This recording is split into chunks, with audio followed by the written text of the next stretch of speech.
So, good morning, everyone, and welcome to the third proposition of the semester. Today's the speaker for today's proposition is Piyush Das. He is the assistant professor at Sushant School of Art and Architecture. He's an architect, and he has done his masters in in architectural conservation, and he is a PhD scholar from Ansel University. And without further ado, I will ha- request Piyush Das to begin with his presentation. Over to you, Piyush. Yeah, thank you, Sobia. I'll just present my screen.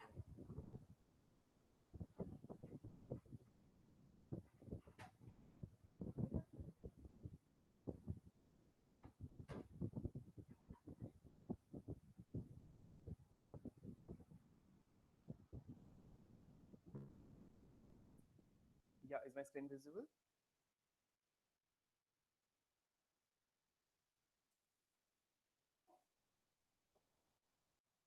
Yeah, is my screen visible?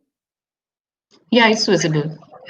Piyush, we can't hear you. You're not very audible. Uh, is it better now? Yeah, better. But how will you do you want to? How will you do? Uh, I think the See, fan was on. Uh, I'll just you try. I'll just try. Yeah. will have to just plug. I think the plug-in. Yeah, is it better now? It's better. Okay, thank you.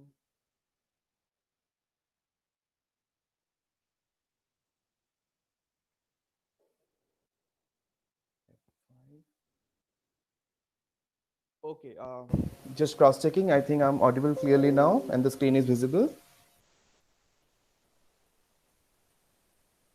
Yeah. Uh, okay. A very good morning to everyone. I'd like to first thank Susant Creative Clusters and the proposition team to have given me this opportunity to discuss some aspects of my ongoing PhD research at Susant School of Art and Architecture. I've recently submitted my synopsis and working on the valuable feedback that I have got from the PhD SRC committee members. And I would like to thank my guide, Dr. Vibhuti Sasdev, for constantly helping and always motivating and teaching always the new ways of thinking, how to, cross the boundaries and think innovatively and all that. So in my PhD, I'm basically exploring the architecture and planning of Ekamar Kshetra, which is known as the region of one mango tree, or Bhubaneswar, the temple city of India. But in my proposition today, I'll be discussing one idea that is sacred and secular, the meaning of them, and are sacred and secular opposites, looking at the case of Ekamar Kshetra, Bhubaneswar. I've been working on this particular study area. I have worked on it during my master's and I published some work related to that. Most of the things I'll be showcasing today is sort of taken references from those studies, but it's been 1 year that I have been working on my PhD and trying to find out new gaps, new avenues, with constantly discussing with my guide and constantly reading and sort of expanding the horizon of knowledge. And I'm finding new avenues every day. And today I'll be just discussing one aspect of this sacred and secular, whether they're opposite or not, in the case of Ekamar Kshetra Bhubaneswar. Moving forward, sacred Indian cultural regions, or you call it sites, or you call it places, they're really complex and they have evolved with time with various layers. And it has the layers of samaya, that is time, perceived time, history, memory, knowledge about the biotic and the biotic environment, knowledge retention and transfer techniques, beliefs, the idea of change in the landscape, the idea of change in the cultural ecosystems. And such cultural sites, such complex sites have various components that are both tangible and intangible, and which can be again categorized on the cultural or natural heads. All of these resources, they are connected in different ways, and they work and have been working as a single system of, it as if it's a single resource. So I'll be discussing the inferences of this diagram towards the end, where the tone is set of this proposition, and we'll be looking forward to valuable conversations with all of you. So this diagram actually talks about these overlaps of two two things. One, which is the geographical entity, when I'm calling it Garbha, Tirtha, Kshetra, Sthana, Pavitra, Ayatana, Prabesa, Asthana, Mandala, and then others are the parameters that are working with it with constantly with time and sort of negotiating the biotic and the abiotic environment with the time, and then product is in front of us. What we are going to see some of the photographs and some of the maps in the case of Ekama Kshetra. Now, one of such region is Ekama Kshetra, the which based on Sonadi Mahadev, Kapila Puran, even to some extent, uh, Vayu Puran has the mention. It talks about that it's a region of one mango tree. It's a region of Sahasralingas. It's a region which was full of natural and cultural entities, and it was a region where Lord Shiva moved after he was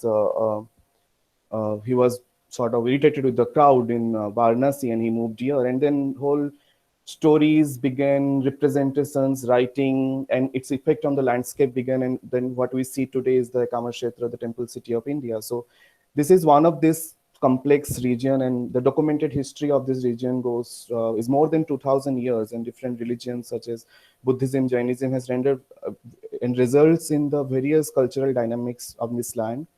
Also, with the spread of different sects of Hinduism, the landscape went through many complex processes of change and adaptation and readaptation and representations. The unique sacred cultural landscape till today and showcases exemplary resources of various built typologies and various unbuilt typology.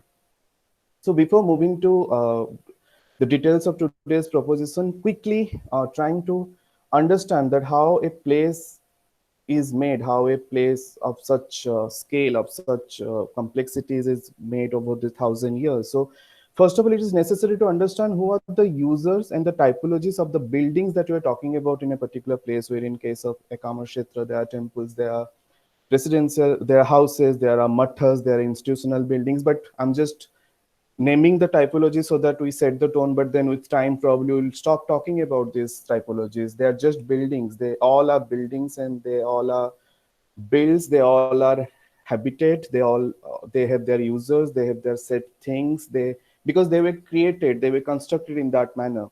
So when you're looking at all these things, it's necessary to understand that what are these typologies, like what is secular, what is residential, what is religious. So when we are discussing the construct of the sacred landscape in the origin, in the earlier diagram that we're seeing, one understand that various geographical synonyms that we find in reference to Ekama Kshetra, none of them they ever talk about a particular build or a particular part of the area. It always captures the whole resource, whole region as one entity, be it Tirtha, be it Kshetra, be it Sthana, be it Asthana, be it a Pavitra place. So it's whether it's a sacred or something else, because it always captures the whole region. That's actually results into one, and the evolution of the same, be it physical, be it metaphysical, is something worth investigating. It's something worth investigating in a way where we sort of ignore the current biases, we ignore the current lenses of investigating built, current lenses of investigating the unbuilt. For example, when we're talking about a temple, I'll be using the word mandira because that's what it is called in the local language. It's a place where the Lord stays. So maybe it's a typology which we call maybe residential. And so a mandira, when it's being constructed, the first thing that one would have considered in the context of that time is that knowledge of that time, knowledge of that place, narrative of that place at that point of time. It has evolved from 6th and 7th century AD till 15th century AD, and it's still continuing. Then the user must have been in consideration a god who is staying there in his house. He has his daily calendar. He takes bath, he eats food, he has his monthly calendar based on the Shukla Paksha and Krishna Paksha. He has his yearly calendar, different masas, different rituals, different festivals. What all he does in a day's time, what all he eats, which flowers he is offered. For example, in Ekama Kshetra, majority of the mandira are of Lord Shiva with different names. I mean, there are different flowers that he is being offered to, and there are different flowers he's not at all being offered to.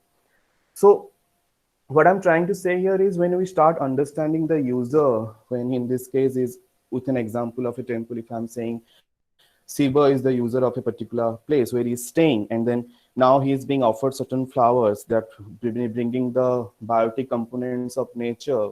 That has a meaning. For example, Bela Patra, for example, Datura. The image here is the flower called Datura in the regional language is called Dudura, and in Gurgaon in particular sector 55, it has just stay as a plant or just its utilitarian foliage, color, fragrance, and all those things. It has different meaning, and the meaning changes when you cross like 10,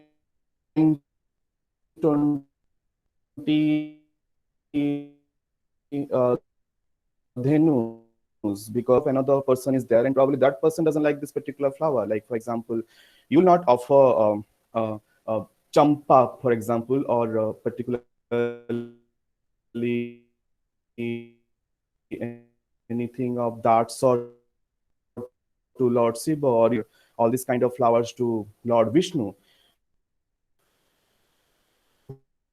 Who is maybe around, I think 50-60 meter or next to the Lingaras temple. So this meaning of the biotic and abiotic, who are the use, what are the uses, who are the users, and with respect to the time, time is everywhere because we are seeing it in continuous. And I mean something to start something we should start thinking when we are trying to understand the architecture and planning of a particular place, which are of um, uh, which is evolved in different time. For example, this is a, I mean, again, earlier map I have drawn as a part of my master's thesis, and also it was published. Is a 1930s narrative of the place based on a person who was writing in 1980s when he was in Bhubaneswar in 1930s. Pre-independence Bhubaneswar was very different because the new town was not there, and then he talks about these multiple gardens, multiple groups of different plant species all around these temples and all that. I mean, again, to start the conversation, like a person is staying there, other people are staying around him, and then they all have like a small uh, neighborhood that they have. Now moving forward, that's just about his house. Now he moves out also. For example, this is Rameswar temple and Rameswar tank, which is so here Lord Ringaraj in Asokastami, he moves to this, he goes to this temple and visit Rameswar. So as per Ekamar Chandrika, I mean, once he said that, okay, in every Chaitra Mas, Ashtami Tithi, I would visit you, and so that's doesn't end there with that visit. There are many other narratives which captures. I mean, also in another text, Ekamra Puran talks about many other temples which were next to this Rameswar temple. The list is long, but we don't have the traces of those temples. But then that gives the idea of the context, the orientation, why the temples were constructed at a particular place, and what were the things. So what I'm saying, trying to put here is now he is moving out. He's taking different paths, and he's using different paths, and he's also stopping, like if it's a water body, he's stopping, he's taking a bath probably somewhere, then he's using his in his house there are parking spaces also. I mean, here I'm showing photographs of some places of in Bhubaneswar only, Kamakshetra. The lion is a bahana, but Nandi for Shiva and for the gods and goddesses. So he's doing all that, he's moving out. So he's taking paths, he has exit, he has entries, he has fixed movements, he has fixed narrative of going. So what I'm trying to explain here is, again, it's now the scale is moving, and then it's a different, it's a small neighborhood that he is staying. His daily routine, his yearly routine. So the daily routine and yearly routines of all the persons who are staying, all the gods and goddesses who came in different time. Someone is coming, someone is settling there in 10th century AD, someone is settling there is 11th century AD. Things are growing, so it's a small neighborhood. They all live together. New users have joined. Temples came in different times. So now to support that infrastructure, again, their daily needs, what water structures, gardens, etc., would have been developed. Now with this, so some of the pathways, as per some of the descriptions that the pathways they take and they move and they, I mean, it's like it's a place. It's a place where so many users are there. Now, talking about water structures, talking about, because that's a major part of this place also. Each temple had water tanks, and there were so many water tanks. Also, this kind of study of this identifying the users and their movements and their requirements. So one also tried, who can understand that why it is such a small place. So there was this possibility of creating so many water structures. I mean, one can, if you start looking at the subterranean lithology, the how the place evolved with, in millions years it took time, Archean crystalline, then Gondwana sandstone phase. So one will see that the place has the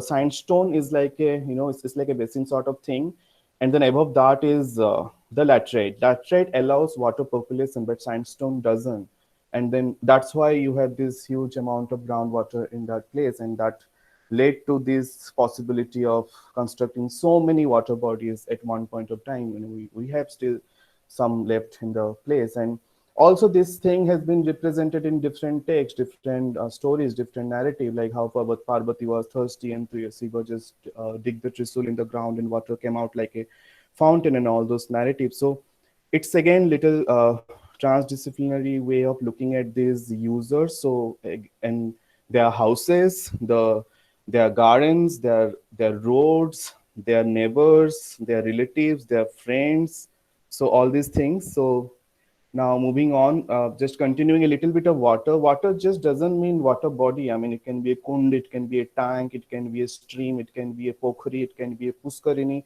it can be a sagar. The name, the dictionary name doesn't mean the dictionary name always. Maybe it's a small whale, but one can call it a sagar. The meaning are different. The water doesn't just stay as water. Here, for example, in the extreme right text is a text from Kapila Samhita, where the stream has been given immense significance, and and then how Himalaya is talking to the stream and how the stream is flowing in the region of Ekamar Kshetra. The first image in the right is Uttareswar temple, where the tank has a different meaning because Parvati, during her menstrual cycle time, she couldn't visit some place, and then some stories where Shiva was angry, hence the water. This water has a different meaning. It's not used for many things, but it has immense significance for such particular festivals like Kumbh Mela and certain other things. Like in the center is the Sivlingam in the next to the Bindu Sagar. Bindu Sagar is the huge water body that drops of water collected from all over the earth, and then it was perceived and it was conceived and it was constructed with the Brahma temple at the center. Has a different meaning today, with hundreds of Brahmins, doing sraddhas, and all those rituals are happening. And in the complete left is a water tank, series of water tank, which is called the Chaulo Dhua Jhara, which means there is this underground water stream. So that led to this series of water tanks, which the first level is used for the worshipping, second level is for the cooking, third level is used for the bathing, fourth level is for the gosala, they use it for cleaning and all these purposes. Now moving on, this place has evolved with time, and with these different users joining and settling down.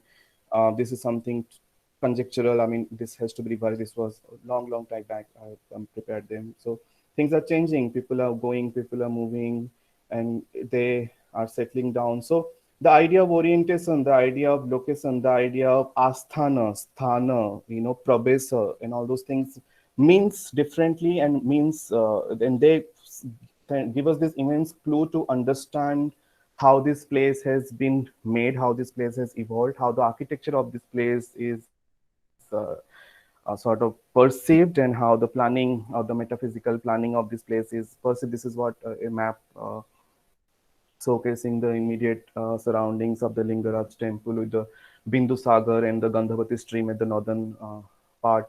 I mean, different directions, different orientations, and this is a place where all these people are staying. So I don't know whether it's sacred. I don't know whether it is secular. There are people who are staying.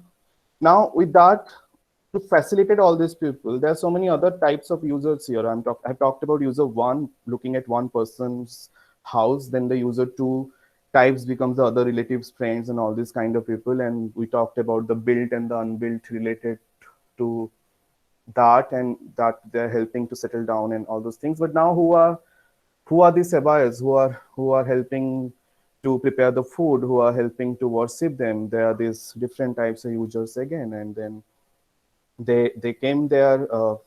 I mean, historiography has documented history, like from 8th century, 9th century, there was these different sasanas who they settled down around that periphery of that region. Then they entered the region at some point of time. Now, of course, it's a capital city, and then everything you will find houses, every place, the different types of builds are there. But then who are these people? Who are these?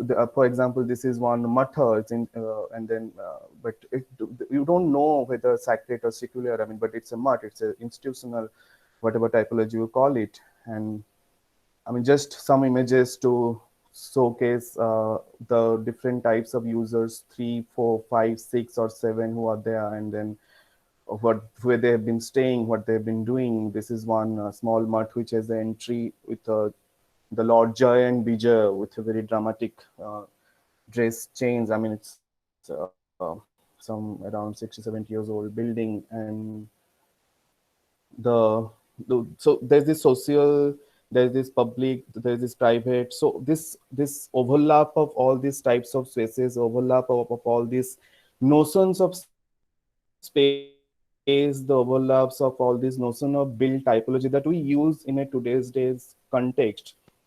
When I'm trying to assess this work, and now I'm reading more and more about during for my PhD, I'm understanding that they are blurred, because if I go through, besides some chapters, if I'm looking at these Purans, and when they talk about these places, not so there is no distinguish between a house of a sage,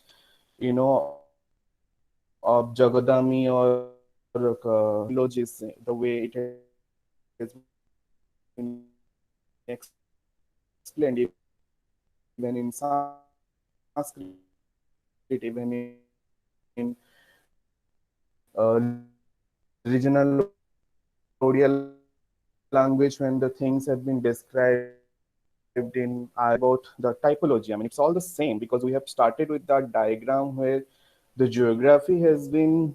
So that's the whole idea of complex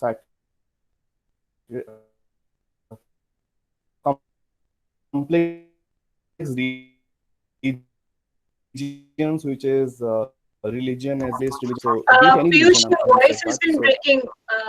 Piyush, your voice oh, has been breaking. I don't know if it's my connection or everybody's is okay. experiencing that. Yes, ma'am. Could This you is Since repeat? from Piyush's end. Yeah. so repeat the last 2, 3 lines. Yeah, from the point you came on this slide, it's been breaking. Okay, thank you.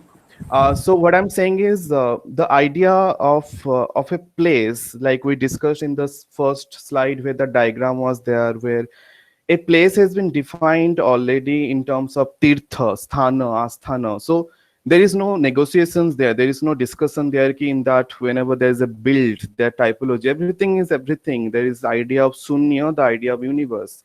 A small house has everything, a small region has everything, the whole universe is in that region. So those philosophies, those ideas, which also comes with lots of biases, the way it has been written, I mean, one has to look at them and sort of understand them, the time it has been understood, the time it has been written, the time it has been rewritten, the time it has been translated. So one needs to look at all these things. But what I'm saying is, when there is this idea of this belief takes over, and it's used as a media of a sort of a water, sort of a coloring scheme, and then be it any religion, having said that, I'm saying here, be it any religion, it's very, the idea of these typologies are blurred in this kind of places. I mean, this is again another very new early 20th century built overlooking the Bindu Sagar. And then I'm not explaining, because it is self-explanatory that what I'm trying to say here. I mean, this is one house which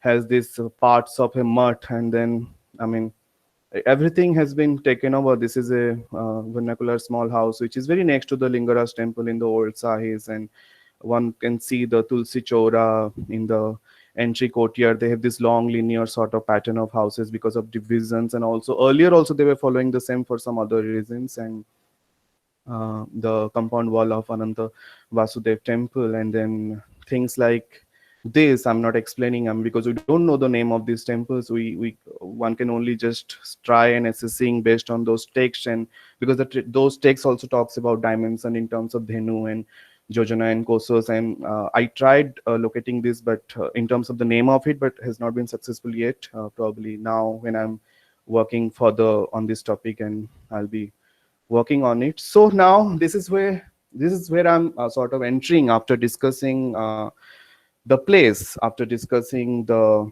very briefly the meaning of the place. I mean, it's huge, and it's like 30-40 PhDs are required to understand this place of that complexities. But this is what a place to stay, starting from this micro to macro, and then this micro can change. You pick any point, it will change, be it a small temple next to, be it a small mandir next to Bindusagar, be it Lingaraj temple. You pick one, but the user one is who is there staying, who, I mean, just this is not sequential, but random points, what he eats, yearly calendar, what are the things he does in a day's time, what offerings, parking we talked about, and very basic points, but the list is quite expandable, and there's so many things that one can add here. Meaning of arpana, when you offer, meaning of biotic and abiotic, because the meaning is changing. A kadamba tree doesn't mean kadamba tree in every place in a Kamakshetra. A mango tree has different meaning, a Dudura tree has different meaning in different place. If it moving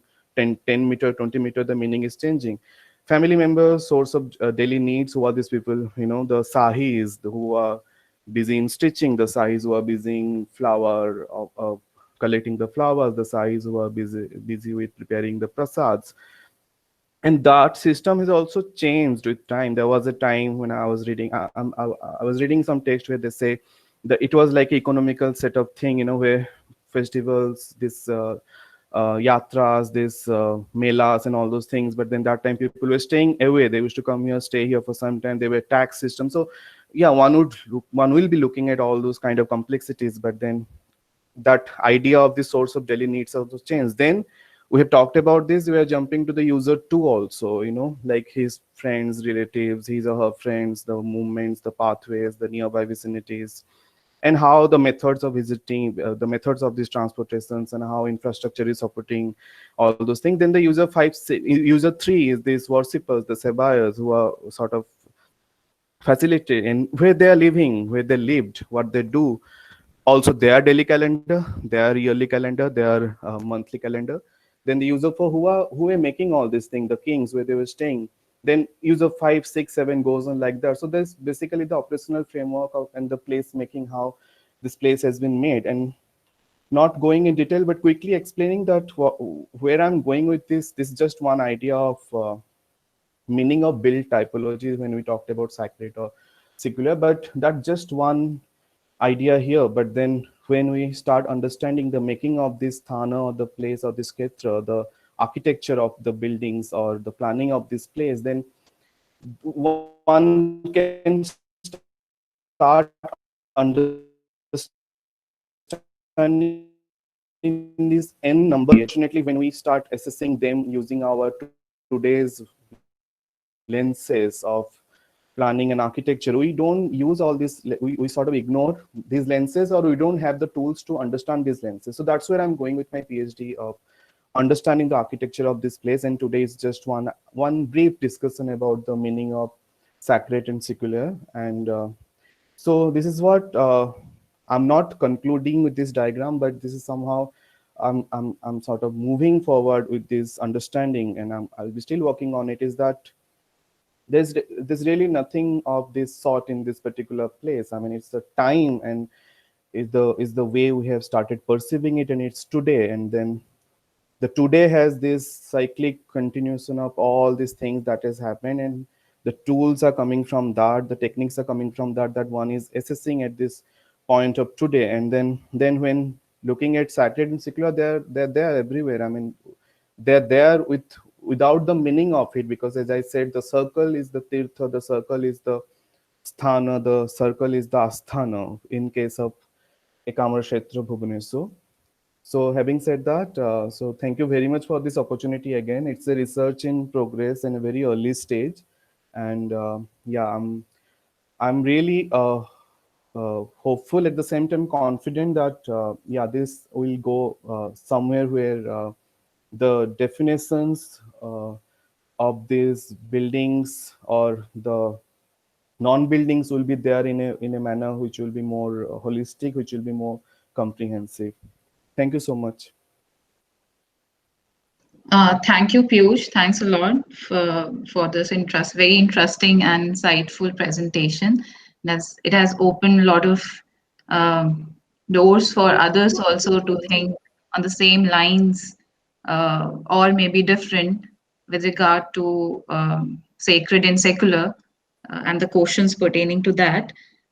Now, I will open the floor for discussions and questions.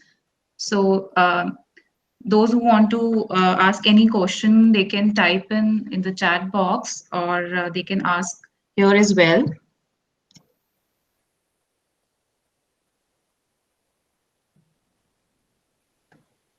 Um,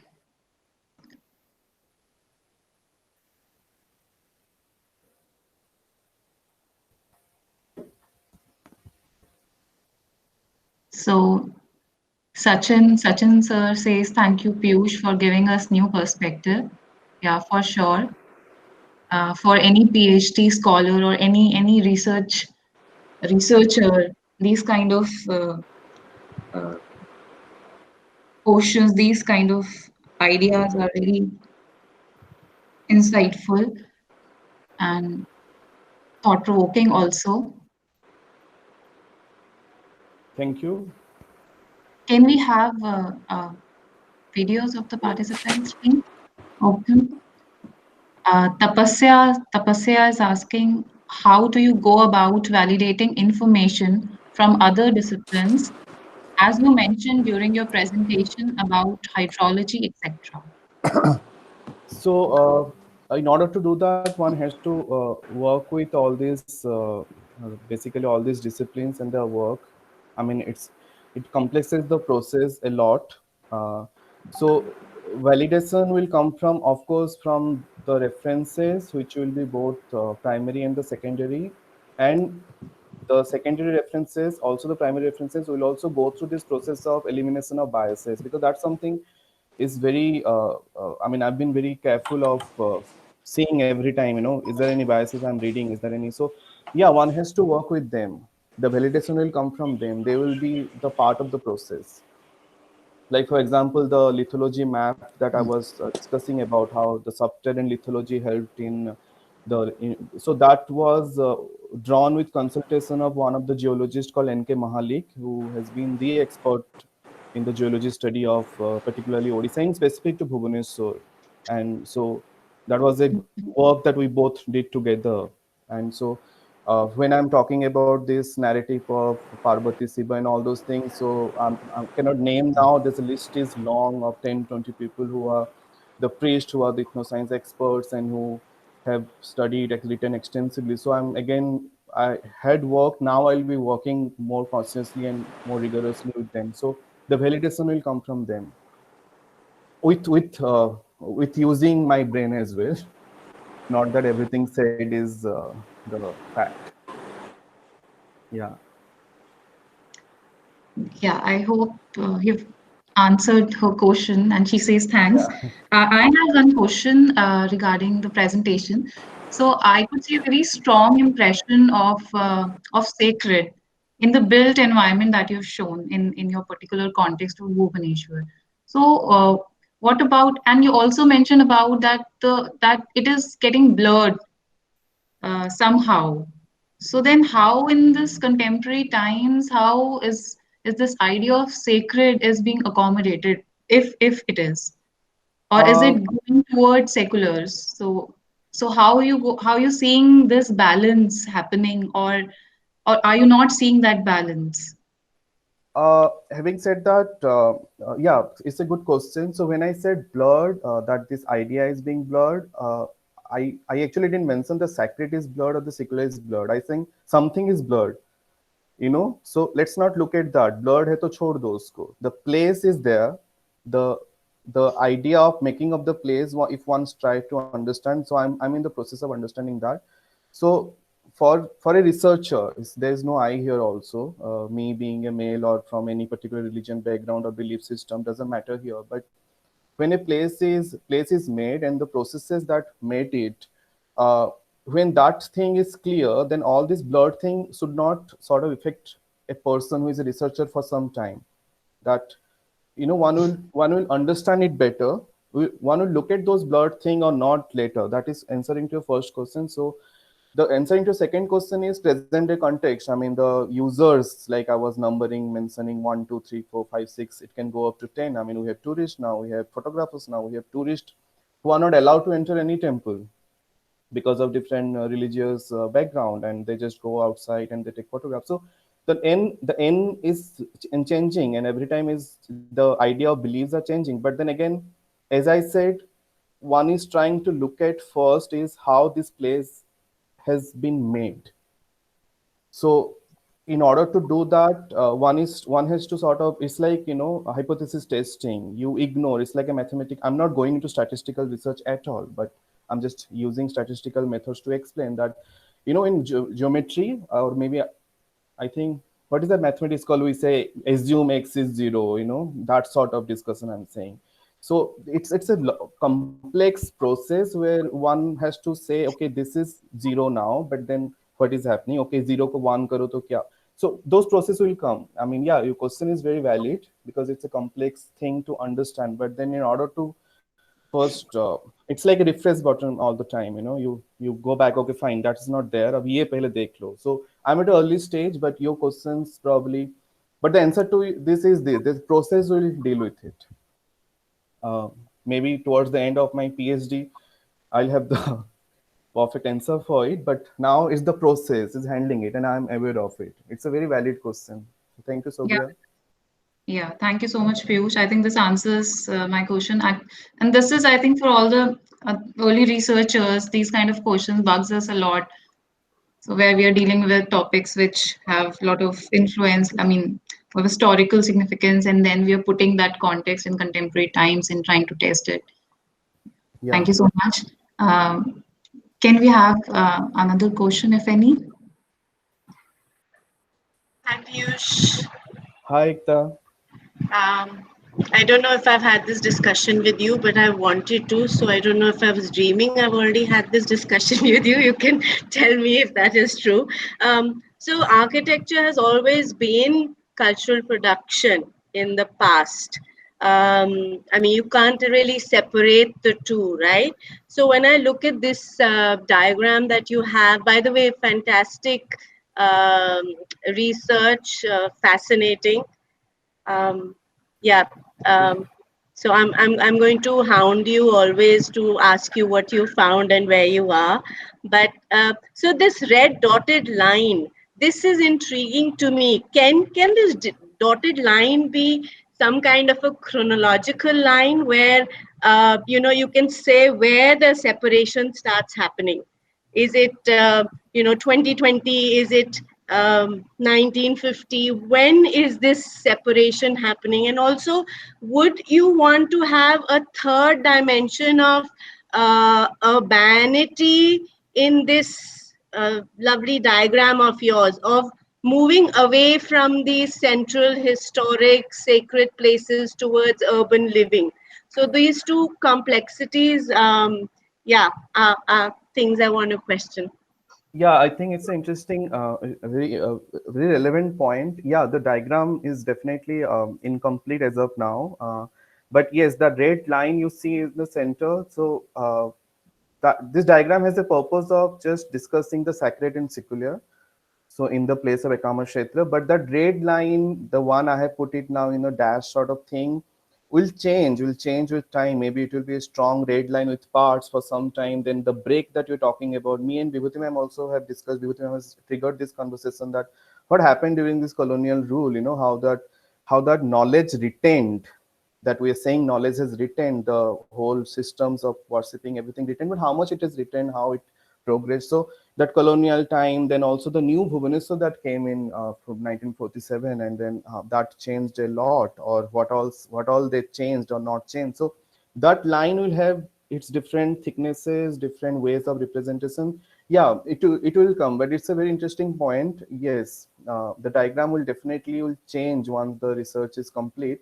Uh, about that third dimension of, if I've understood it correctly, is you're talking about this urban living, uh, and you said that it's a chronological development. The line actually uh, the line is chronological, but if you look at the diagram again, the first point it says where the perception of time starts. It doesn't say 6th century BC or 8th century BC. It says perception of time starts. So that start point is the first point, and today is the point that we are here in 2020. That point will change after 5 years. So it means different. It's actually not exactly chronological. It's actually because there's a circles going also. So the last 5 year also can be the whole universe for me. I mean, it's a way of looking at a place.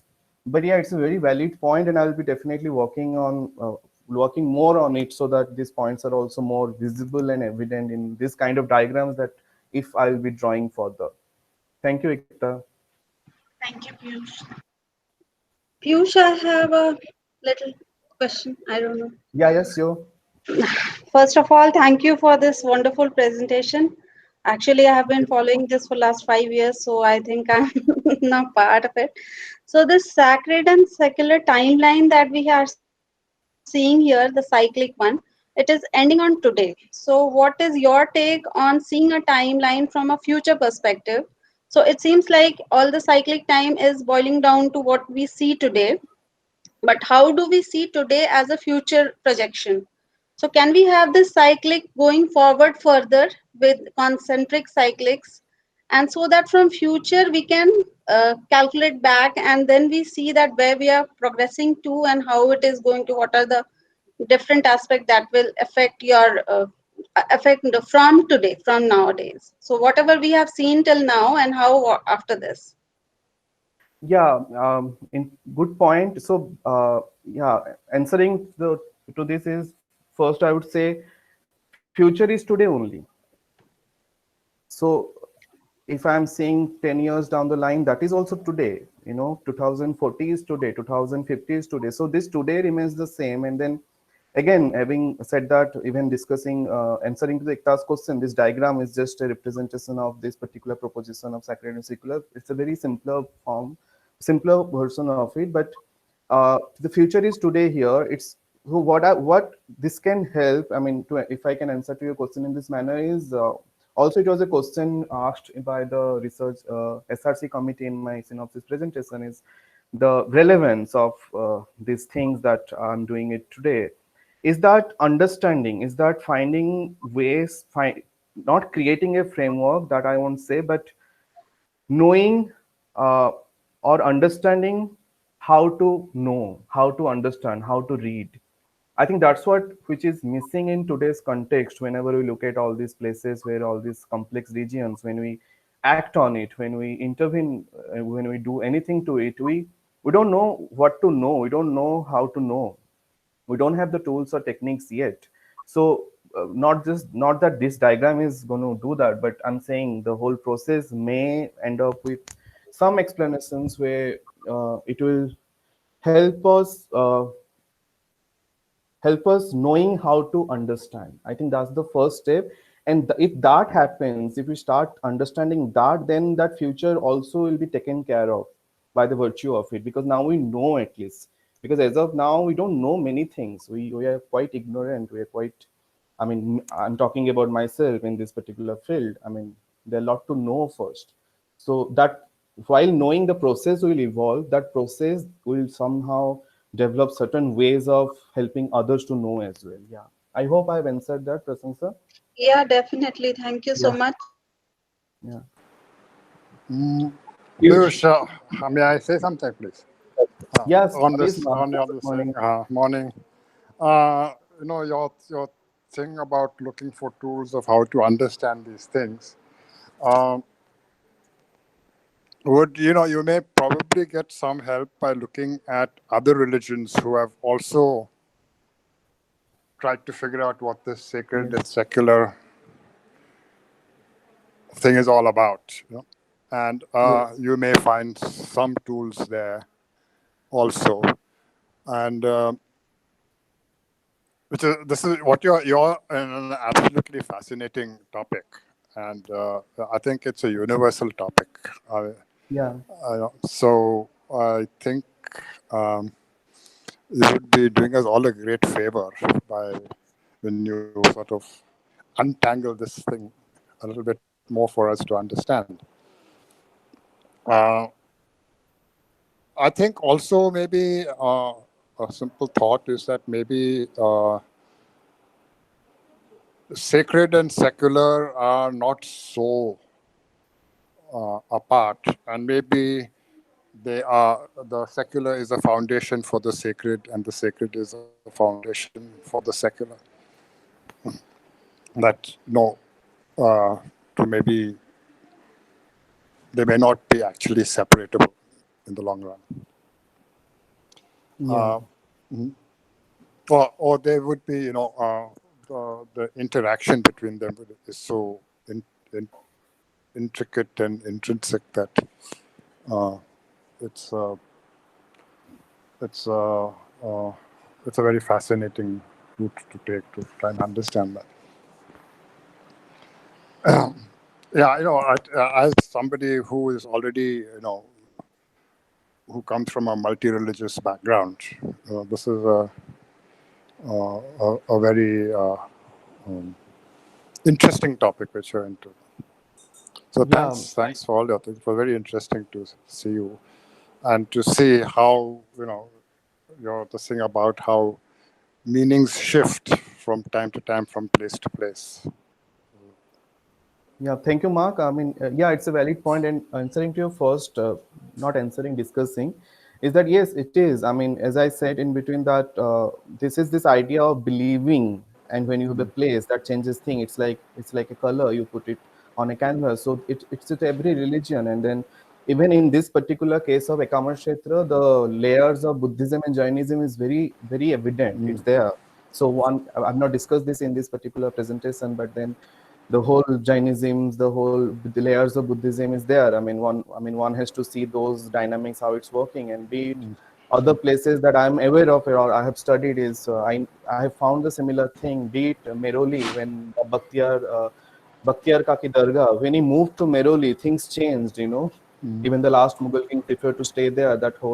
The Dargah situation, then the water systems, so that triggered many things. And I recently got the opportunity to go to Bhutan also, where I saw a different thing as completely of this, where the idea of this belief systems and nature and build everything, there's no layer in between. There is no line differences. No. It's not just blurred. It's not there. Okay. I mean, not so. Yeah, it's very relevant and very valid. I mean, one can definitely look at other religions, and yes, for finding out tools, one can look at them. Yeah, thank you, Mark. Welcome. Lovely. Piyush, I have Hi. Hi, Piyush. Thanks for sharing. Hi. Couple of thoughts. One, Sure. it's probably an argument from my side, not against you. Argument that I've been carrying and I've been trying to make sense. So basically, the argument is that the shaping of places or spaces are result of constant exchanges between culture and capital.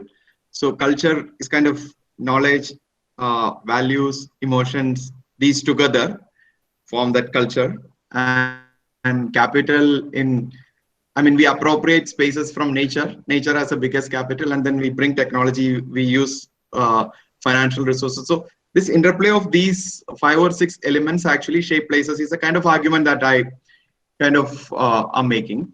And what I was just trying to, most of the presentation that you had made, I've been sitting through and I've been trying to make sense. I am getting myself educated on the kind of work that you're trying to do. So interestingly, what I kind of have now found is that there is a lot of inclination in your work, or knowingly, unknowingly.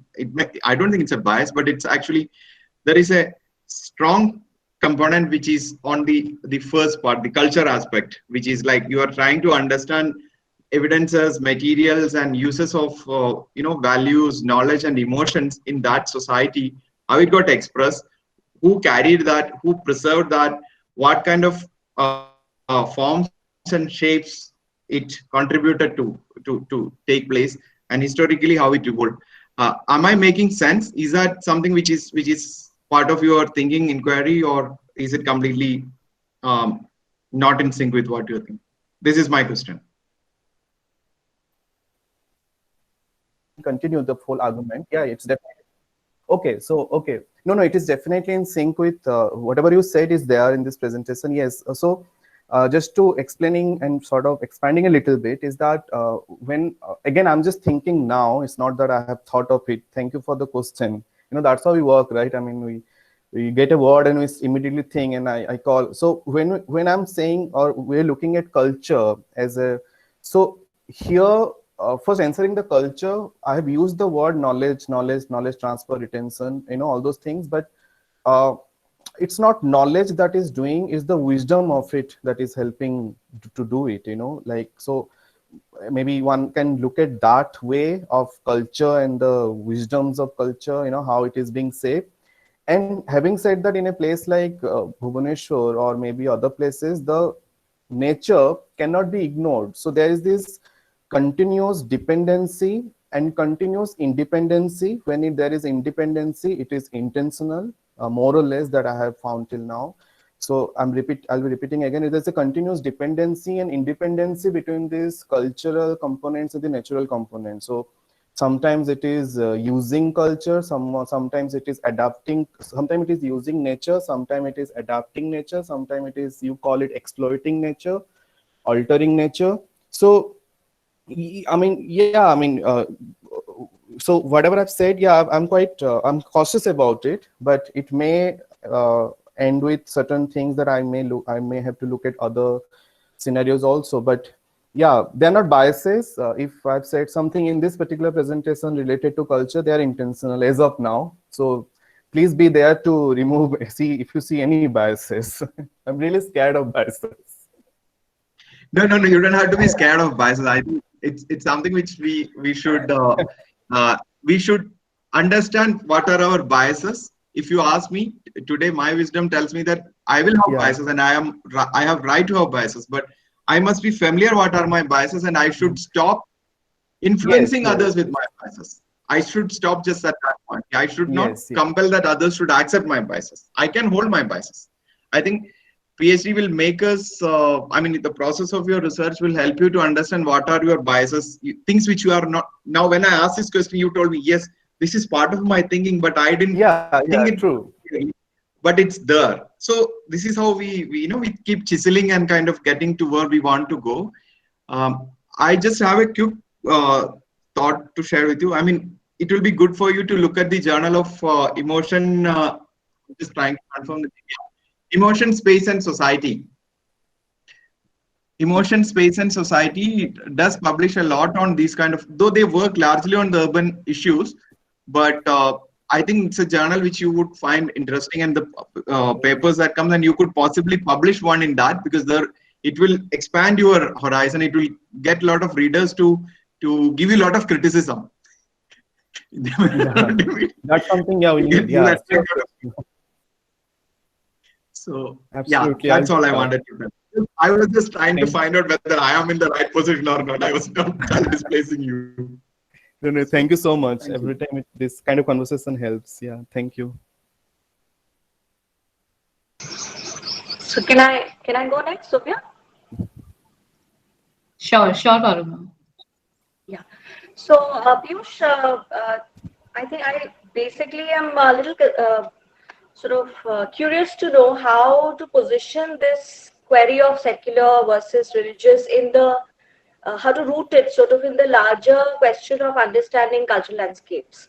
So when we are looking at the understanding of cultural landscapes in the current body of knowledge, so So I would say, I mean, even in terms of textual references of how typically motivations for setting up, traditions and setting up rituals and setting up, a lot of these, associated activities with respect to were intertwined. I mean, secular and religious were intertwined. So even like, you've been referring to Arthashastra and how the motivation to set in some of these activities in motion are actually rooted in a more secular concern. It could be political, or it could be in terms of maintaining control or something like that. So what I'm trying to ask is that while, I mean, on one end, what I'm trying to ask is that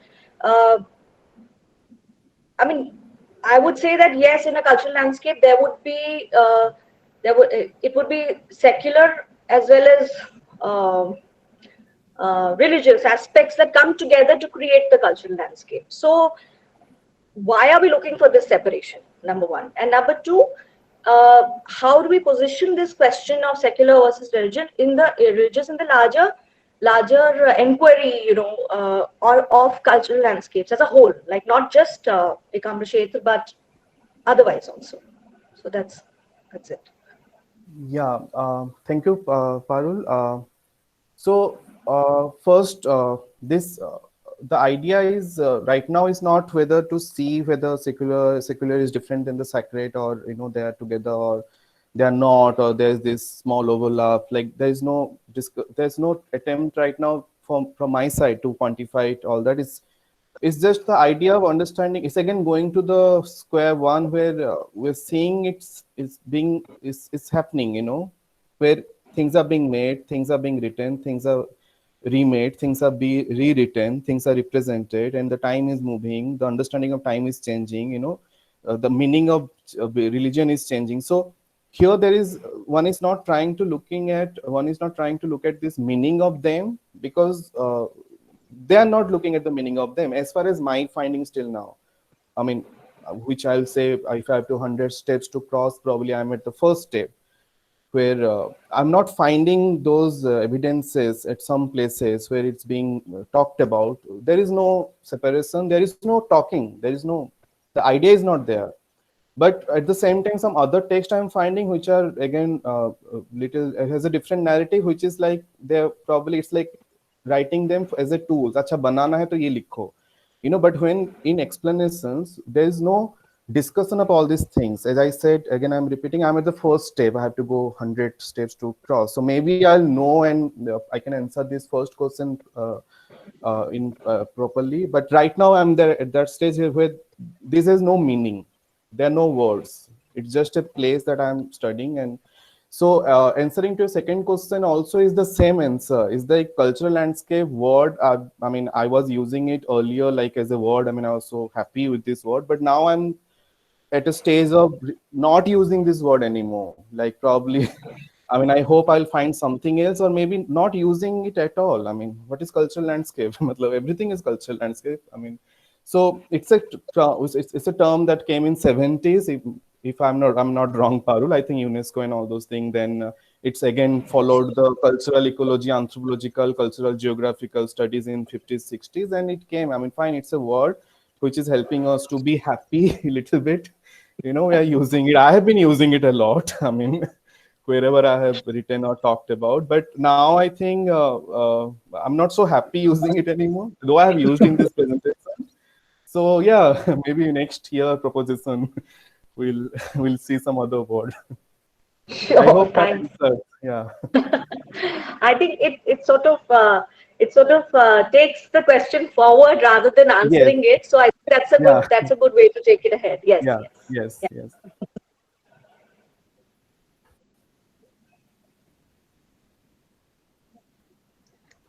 So Sachin sir says, adding to Mark's point, there's another reading, Ananda Kumaraswamy's Christian and Oriental Philosophy of Art. That could be an interesting read. Yes, absolutely. Thank you. Yes. I'll be definitely looking at that. Any more questions? We would request Vibhuti ma'am also. She is your guide too.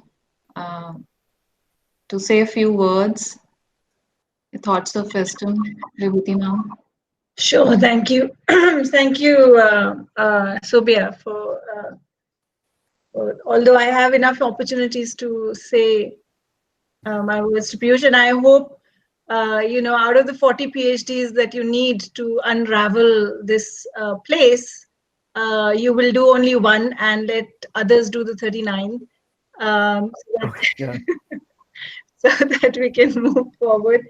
But what a wonderful site and what a wonderful topic as well, because I just want to make a few general points about this, because it opens larger questions of both epistemology and ontology. I mean, it's, how do you know what you know, and what is the source of your knowledge? What is the existential question of what is real? So both of them, it opens and brings into direct conflict with what shapes the place, and how you describe it are somehow not fitting easily and comfortably with each other. That is very, very true. So I want to say two things. One is, of course, the binaries always existed do exist in cultures. Binaries of day and night, for example, binaries of body and soul, binary of in and out, binary of what is real and unreal, tangible and intangible. And these are binaries all cultures work with, because the sun rises and sets. So there is a day and night. There is a start and end. So these binaries have always existed, and these are not colonial imports. Which sacred and secular is another binary that has existed. And this is, but having said that, it has been, for 200 years, we have been told that our cultural, information knowledge system is full of superstition and cannot be evidenced. What changed, to my mind, during the colonial period is that although the binaries exist in our cultural epistemology, episteme, what was significant in that binary was the threshold. The threshold is the crossover. The threshold is the space you need to focus on and see what is the nature of this threshold that takes you from your own house to God's house. What is the nature of the threshold that joins the day with night? It is the dusk, is the duli. So the dawn and dusk, therefore, very, very important moments of our day. That is where Hiranyakashipu could kill the monster. It was the threshold. It is the most empowering, the most complex, the most mysterious. Therefore, also, what is that nature of that point where the two binaries merge, as well as have a particular quality of a different energy? So that is something one needs to catch, and very difficult. Of course, that will take 40 PhDs and 40 lifetimes. But to begin this journey of, not opposing the binaries, but, looking at the crossover is what I wanted to, focus on. The other thing that I feel has changed in the way we look at things is, from the British period, and also I think it was still very, very much intact in the pre-modern scenario with the Mughals as well, because the idea of body and soul, the idea of a circular time, universal time, very much part of Islam as well. So the snap happened when this Enlightenment period, the 19th century snap, came. And it coincided with the British rule, of course, but it also was the time when there was industrialization, there was Enlightenment theory going around, there was scientific evidence being asked for everything. So everything became linear in order to exist. You have to have linearity in terms of time and space. The two defining elements or ingredients of any placemaking are time and space, which you've also, shown in your own diagrams. for the human brain to cope with a non-linear time is not possible, because the brain can only think of one or two events. The fact that at this moment there are millions of events going on in the world, you can't, one doesn't have the headspace to focus on all the events. So you have the clock, and you have a linear time, and you have the sunrise and the sunset. So linearity of space also meant that your processes, your journeys, have to be from point A to point B to point C. Anything that operates in a three-dimensional, multi-dimensional thing is therefore not scientific. What is a scientific process is basically linear. You can't have a non-linear scientific process because you have to, evidencing is basically linear.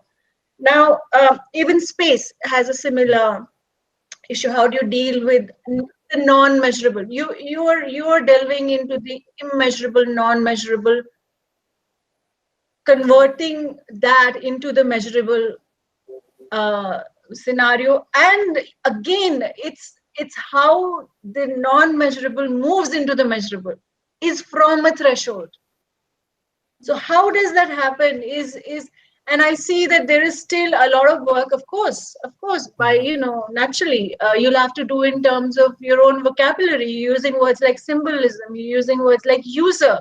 I mean, really, are the users, and what is the person who's threading those flowers in the garland for the god? It's not just to sell a garland. How will you deal with the fact that that is that person's spiritual journey as well? How will you so you can't ignore the fact that it's not just user and economics and capital at play. There are other journeys that are involved, and can you ignore it now at coming, so these are such exciting times, because we will have to now look at every field, whether it's culture, whether it's architecture, of course, design. Every field we'll have to look at the kind of words we use to describe our world, and see whether they match your world at all, and why are you using those words. I mean, some may be right, some may be wrong. I'm not suggesting that in every. The other thing is, you have to be also conscious that the format of your research is very much based in, enmeshed in the 19th century Enlightenment theory. PhD is a format where you have to evidence. Now, that is the challenge. And I think we can hack it. I think we can hack it beautifully, because as I was saying the other day, there is this creative process and there is this academic process. And when that matches, it's magic. And when that comes together, and that is the challenge, really. I mean, we can hack it to the extent that, we can show a new way of research, new way of describing things, of acknowledging things, presence, and actually seeing human beings as also spiritual beings, and not being embarrassed about belief systems. I mean, during the modern time, even when I was doing my PhD, I had to, one couldn't declare that you have religion, or you believe in God, or you believe in soul, and you believe in spirit. You'll be laughed at. This was, 80s, 90s, even, as late as that, if you said that actually, soul and idea of soul and spirit have a role in what I'm studying, you'll be saying, then you have the wrong topic. They would say, this is not a PhD. This is all, superstitious mumbo jumbo. Well, I'm so glad in the matter of 20, 30 years, we have, taken this huge leap. And, the pandemic will contribute to this huge leap. In many ways, it will contribute. And we are so lucky as a civilization, as a culture, because of where we are, because of the knowledge resource we have, because we are eons ahead in terms of tapping into the mind, in terms of tapping into the immeasurable. We are eons ahead, and let's use all that knowledge without any embarrassment, without anything holding us back, without anyone saying you are people, superstitious people. Forget it. I mean, use it. Use it for the joy of it. Use it because it explains what you want to explain in the most accurate way. After all, PhD is about accuracy. So this is this will go full circle, and I'm delighted the fact that you open this box of possibilities for everyone. So I enjoyed it. Thank you, Piyush.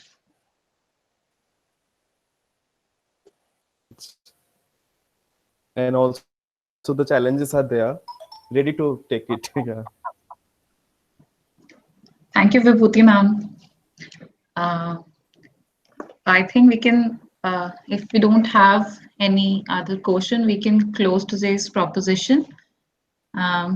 Before closing, I would again thanks the entire proposition team, Vibhuti ma'am, Jayanti ma'am, Prab ma'am, Sachin sir, Radha, and the entire faculty members of Sushant, SSD and SSPD for their contribution. And we also thank the members who are outside, who have joined today, outside Ansel Universities.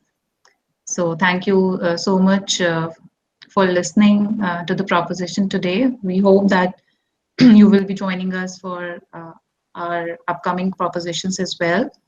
And we are streaming live on YouTube. So if you have missed any content, you can again go to YouTube and again check the proposition there.